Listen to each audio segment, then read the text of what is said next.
Hi guys, and welcome to my tutorial on how to do an infill with dip powder. We're going to infill this section here. This is my imitation of nail growth. If you want to see how we got here, then check out my previous video, which was how to do an ombre with dip powder. You will need your original colour and a clear powder and your trusty muffin case.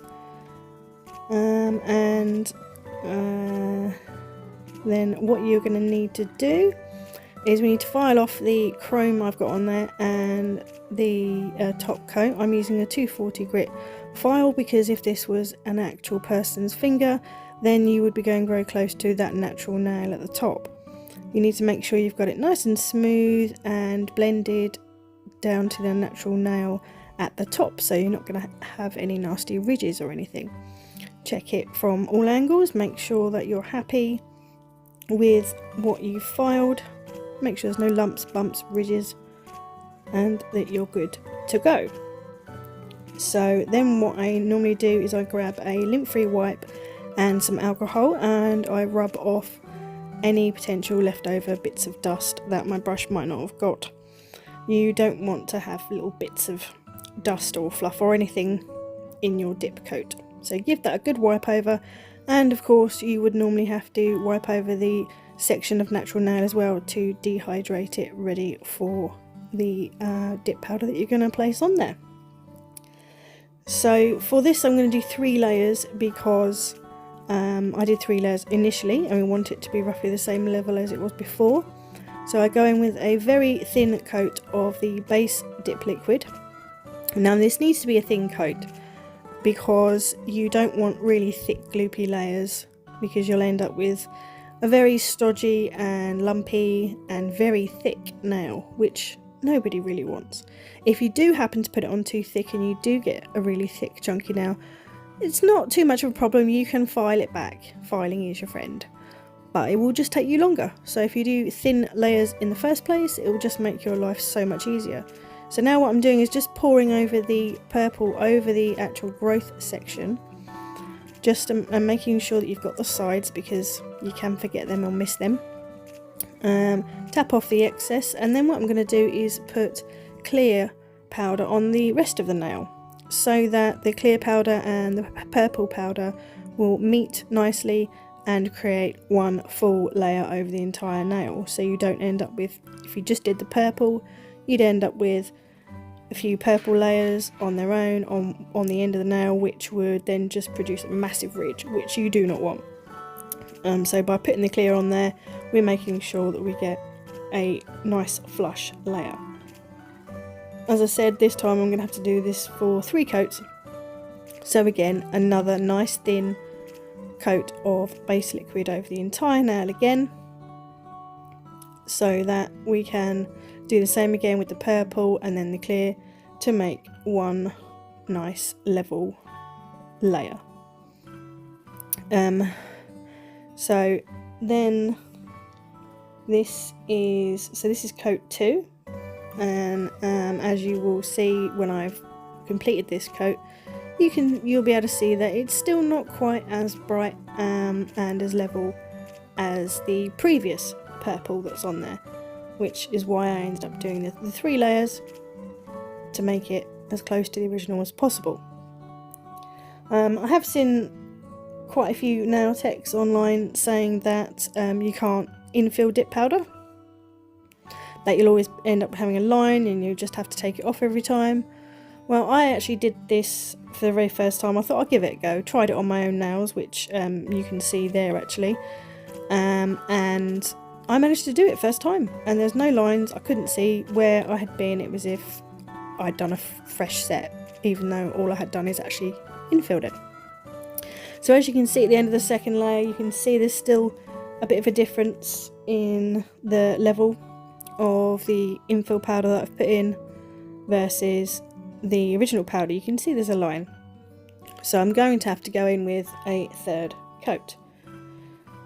Again, same procedure as before, nice thin base layer, then you want to do your purple again and your clear again and get them nice and as close to the original as possible.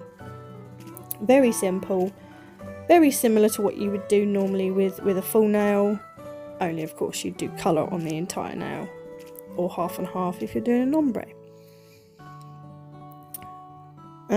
Don't forget, if you don't have to pour the powder over if you don't want to, you can dip it. I find that pouring gives me a thinner layer that I can control the slight overlap, and I just find it a little bit more precise than dipping, and less likely to squish up any base liquid that you've got on there. But you can dip it, you can pour it, you can do whichever you feel like. I just have my own way of doing it. Obviously, if you were doing this on a human being, you're not going to be trying to break their finger to get it in the pot like that.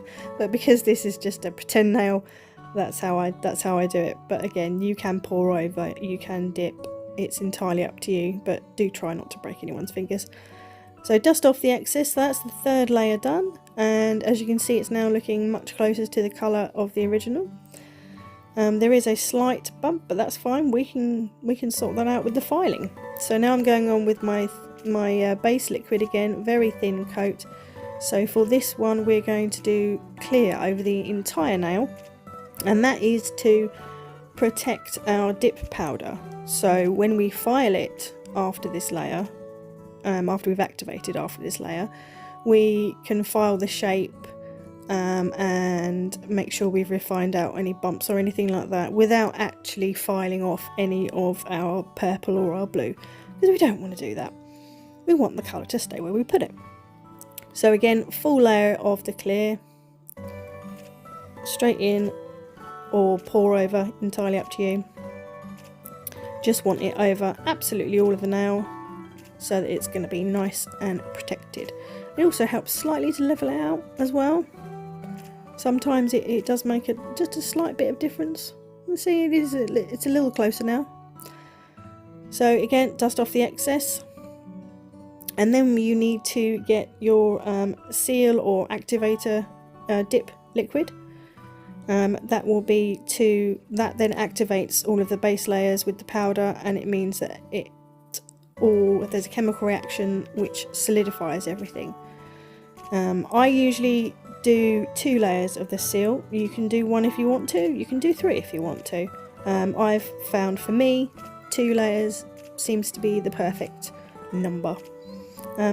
As usual, I'm always using Glamour Dips dip powders. I love them. I've got hundreds. They are really good. I will post links into the description for you to go and grab your own. They are wonderful. They're really, really worth a try. They've got great starter kits and offers as well. Always worth a look. So now that I've sealed, I have to wait a few minutes, and then I have to get a brush and tap it.